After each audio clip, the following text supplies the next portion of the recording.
And I would say something like, welcome, ladies and gentlemen. My name is Evan Anderson, and my topic is biodiversity loss in the country of Botswana. Botswana is an African country with a challenging situation, and it's losing its biodiversity. Then I'd go to my next slide. Notice it's all still being recorded. On this slide, I might say, well, this is a global issue in Botswana. Biodiversity loss is a global issue in Botswana because this article that I found explains to me that this example species in this example habitat from this article is being lost, is heading towards extinction, something like that. Sound reasonable? Then I would point out that there's probably a second article that might explain how Botswana is having a significant problem. And that problem might be an agricultural problem or an industrial problem or a cultural problem.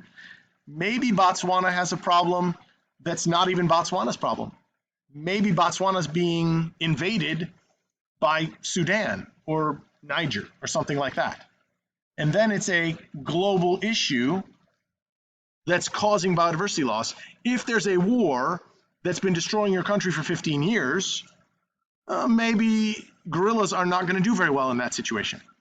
And maybe you found an article that would say something like that. Thumb survey? That I hope makes sense. Now I would go on to my next topic. That would be like interpreting data.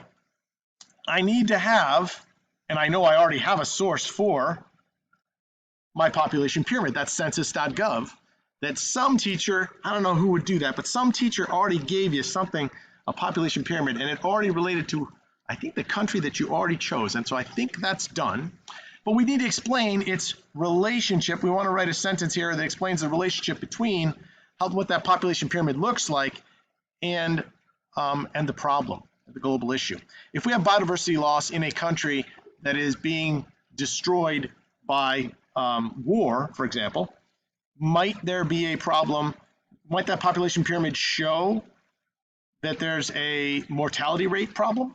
Might I be able to point to the pyramid and say, this article and this pyramid shows that people die young and early in Botswana due to war? Might I have that? I think I might, from an article, from like a certain website that Mr. Anderson constantly tells you about, maybe. And then I would also need to explain with another article that I would find the demographic stage. If a country is a stage 1 or 2 country, like a Haiti, like a Nigeria, might it be hard for them to save the mountain gorilla if they can't save their own lives? Might that kind of be important to have an article that explains how endangered mountain gorillas are hard to conserve if people are starving? Might that be in an article that I had, that I could find by doing country demographic stage and Botswana and explaining how that, if they don't have adequate roads and hospitals, if they don't have schools and they are in a war, it might be hard to save the gorillas? Yeah. Finally, my last slide would be something about evaluating arguments. And you do not have to do all of these. You don't have to do a misconception, a trade-off, and a counter argument. If you do all of them and you do them well and you do them deeply, okay, that's good. But it's not a requirement. All right. So again, as an example, a misconception might be something like COVID-19 kills 9% of the people that get it. That's not true. I can evaluate. That's false. That estimate did come out. The media told us that it was going to kill 8-9% of the people that get it. Completely false now. Now the high estimates, and I mean the high estimates, are at 3%. That's the high estimates. The low estimates are now sub 1%. Some teacher, I don't know who it was, but some teacher that you might have suggested that about 3 weeks ago or 4 weeks ago, that in reality, this was going to turn out to be false. And cite evidence. You could probably find an article today that cites evidence saying that the mortality rate is closer to between 0.8 and 0.2 and could even be lower. And could you cite that as evidence? That there was a misconception early that has now turned out, evaluating real data that's coming in, that it's much lower. And that all 16, 17, 18-year-olds did not need to worry about this. And so maybe we can make a counter argument too, that we shouldn't close schools for something that doesn't hurt 16, 17, 18-year-olds. You could evaluate that because some 16, 17, 18-year-olds live with 80-year-olds. So then you can make a counter argument to the counter argument, which would be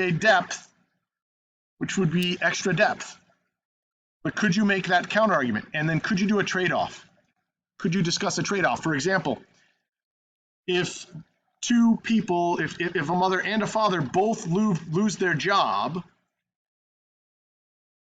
if they both lose their job and it pushes a family into poverty,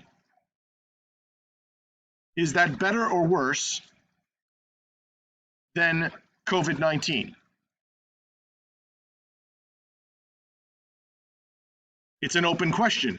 Could you evaluate that trade-off? Could you discuss that and find an article? And again, this would be about Botswana and mountain gorillas. But again, it's a type of evaluating an argument. All right. Finally, you do a Kahoot or a Quizlet that asks questions about the topic. You do a Kahoot or Quizlet that asks questions about the topic. Somebody did their own Jeopardy, and that was great as well. This is how you do a screencast. You just saw it. And on the last page, you do an MLA formatted references page that is numbered. Make sure these numbers here, number 1 relates back to the top to number 1. Make sure those relate. And by the way, you don't do them as little as article 1. You just put the little superscript at the end because you're supposed to make it small. Keep it, it's not the focus. The focus is the content here. What's the global issue? What's the problem? Well, folks, that took 7 minutes. I went a little long. I went into a little bit of depth, but it should give you about 15 minutes to ask good questions and move forward.